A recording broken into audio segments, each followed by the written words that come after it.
Who cares about cross country? Well, we do.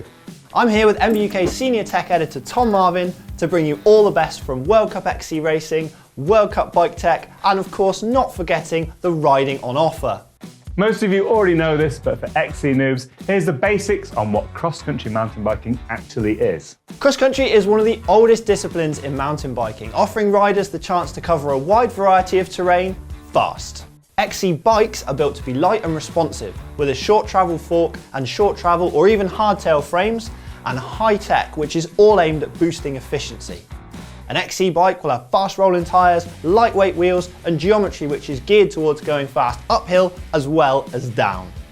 A key part of the XC scene is obviously racing. Now, there are various forms of cross-country racing, but here are the three basics.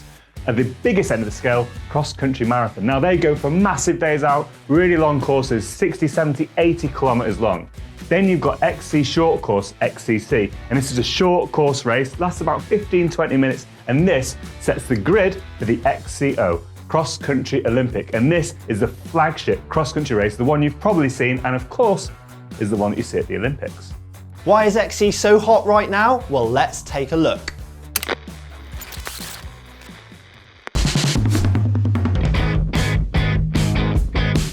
If you're after a mountain bike which is going to make you feel as if you're flying across the terrain below you with minimal effort, then you can't beat an XC bike. That's right, if you've never ridden a proper XC race bike, they are something completely different to many of the mountain bikes out there. They are insane. So, first off, they've got to be lightweight because weight slows you down when you go up a hill. And you've got to go up hills fast when it comes to XC. So we're looking at like maybe even sub 10 kilos for a hardtail. You also want them nice and responsive, so when you're twisting your way through technical terrain on the way back down, you've got tight handling that's going to be responsive to steering inputs and your accelerations, because there's a lot of stop-start, fast-slow, and you've got to have a bike that's really quick to react to that. But you've also got to make sure that in modern XC racing, your bike is nice and durable, because the courses, and we're going to talk about them in a bit, courses are super tech these days, and what you don't want is something like a puncture, or to go down a hill with the bike twisting and turning all over the place and you feeling like you're riding a noodle. So you've got to have something that's got a little bit of durability and a little bit of stoutness built in to make the most of the latest cross-country courses. Across the world, natural and man-made tracks are the best they've ever been, offering challenging climbs, fast undulating single track, and gnarly descents. Tom, what do you love about XC riding? I think it's the variety that I really like. I mean, if you look outside of XC racing, I still go out on an XC bike and put in full gas efforts over, say, a 90-minute to 2-hour ride, get back home a shell of a human being down in those protein shakes, trying to get myself back to life. Or you can do huge days out in the countryside, seeing sights that you would never normally see, because you can cover so many kilometres on an XC bike really efficiently, really effectively. You might not be hitting the raddest downhill tracks ever, but you can have amazing days out.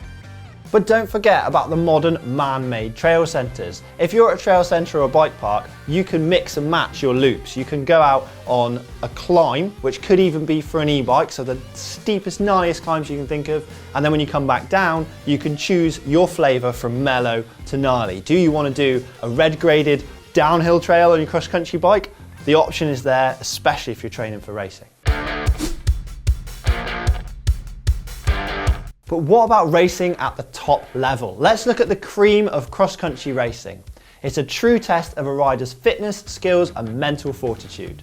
Top level XC racing, called XCO, is truly great to watch. The courses are the gnarliest they've ever been, with steep descents, technical climbs, and even big jumps. So, what were your standout performances and standout performers from this year's season, Tom? Within women's racing, there are a number of big names that have been around for a while. Pauline Ferrand-Prévot is like the GOAT, okay? She's won world championships in XC, cyclocross, and she's won on the road. You've got Yolanda Neff, a massive name in XC, so she's won World Cups, World Champs. She's also was the gold medalist at the Olympics, the most recent Olympics, so she's like big. But actually, there's some newer names that have been coming in the last couple of years that have started to sort of come in and suddenly blow up. A couple of years ago, that was Lana Lecomte. I think she won pretty much every race in a single season, and she's still dominating now. She's still really good. I think she came second or third overall this year. Her run at Mont Saint Anne was insane. She punctured, she crashed, and she still won by a fair old margin down some ridiculously technical terrain. Then you've got Ronja Bloschlinger, so again, excuse the pronunciation, she won overall the under-23s and she's coming to Elite next season. She is one to watch because she won every single XCC race and a number of the XCOs as well, so she had a pretty perfect season. Finally, the overall winner for 2023, Puk Pietus, was, again, sorry for the pronunciation, definitely one to watch. She won 3 of the rounds, she was wearing the leader's jersey from start to finish. She absolutely blew it up. It was her first year in Elite. It's just super interesting. You've got like the old guard and you've got loads of new people coming in, just mixing it up. It's been great fun to watch.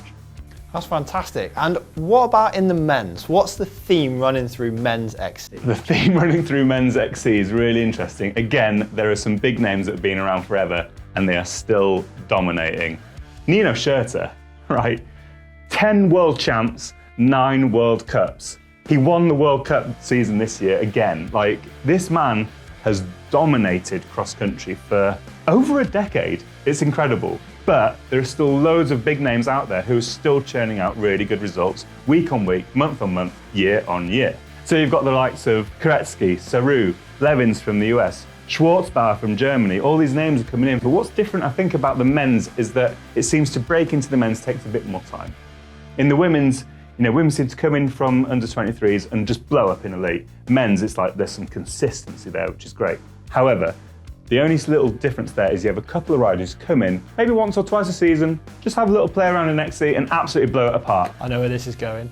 First off, of course, Tom Pidcock. What a hero. But, mirroring that, you've got Mathieu van der Poel as well. Similar situation. If both of them come in, who knows what's going to happen? Explosions, probably. Cat amongst the pigeons. So there are loads of amazing riders across the globe to watch out for, superstars if you will, but don't worry, we've not forgotten our roots, and that's where XC racing is one of the best ways to get into competitive mountain biking. Don't you agree, Tom? 100%. XC is really approachable, really easy to get involved with, and actually it's one of the cheapest ways of starting racing because your race day fees are a lot less than a downhill or an enduro race. There's loads of different series all over the UK. There's little local ones, totally grassroots, which are just in your local forest, all the way up to like full national series. And of course, the nice thing about XC racing is that you can start super young. And I think you were saying that you've seen kids barely out of their prams racing XC these days. Yeah, so British Cycling offer a number of really accessible ways to get into racing, as do other national series.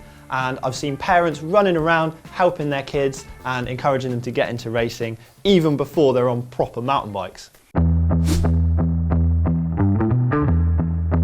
XC tech is some of the most cutting edge in all of mountain biking. Weight is key and efficiency is paramount. What are some of the highlights of a top level XC bike, Tom? Well, we might as well start with the frame. So hardtails and full suspension are out there. Hardtail frames can be as low as like 700-800 grams for a super top end lightweight one. When you're looking at full sus, do you go for some of the new breed of longer travel 120mm bikes? There are plenty of these around at the moment and they are pretty cool. Do you go traditional 100mm front and back? That's pretty standard in XC terms. Or do you go for one of the new breed, again, of short travel bikes? So you're looking at the Specialized Epic World Cup or the Trek Super Caliber. Now, myself and Rob did a video about that, which you can watch up here, but really interesting bikes nonetheless. So that's in terms of the frames. Then you've got suspension. There's electronic suspension systems out there. There's probably more to come. You've got super lightweight forks that are there to be as light as possible. You've also got some slightly burlier ones there to sort of make sure that when you're hammering down some rocky tracks, they're not fluttering all over the place. And these are almost trail forks, which is pretty cool on an XC bike. Tyres are really important in XC racing because you've got a balanced grip with efficiency. So if you have like a big blocky tread like you get on your trail bike, they're going to roll super slow, so you don't want that. So generally speaking, the blocks have got a low height and they're closely packed in to roll nice and fast, which also means handling can be a little bit sketchy, so you've got to be on it with your control. The other interesting thing is your TPI. So this is what the sidewall is made out of, threads per inch.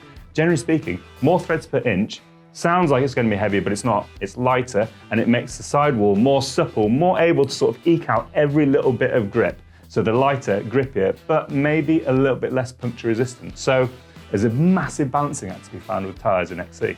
For more about tyre tech, click the link here. So we know the courses are getting gnarlier all the time and we're seeing that reflected in the tyres and the suspension. What else are we seeing progress in cross country?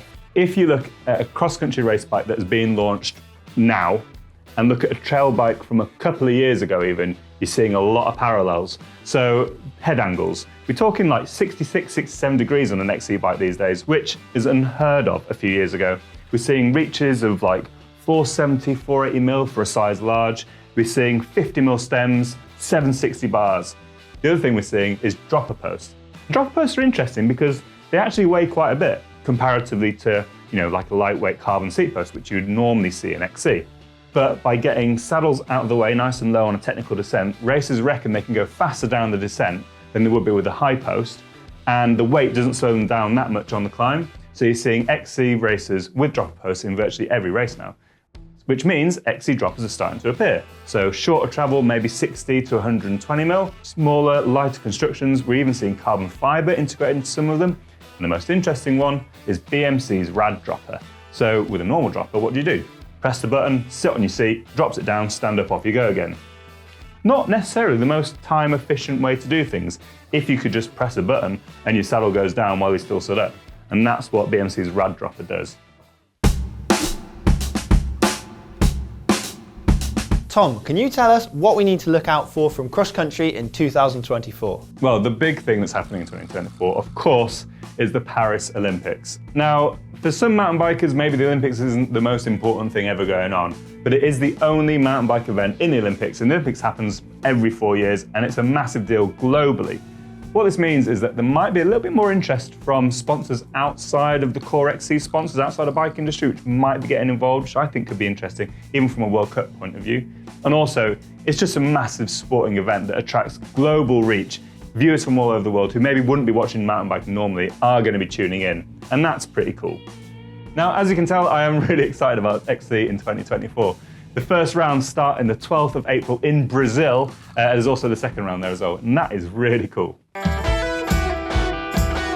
So there you have it, all the reasons why XC is awesome and you should get involved with it. If you enjoyed this video, click the like button and don't forget to subscribe so that you don't miss any future BikeRadar videos.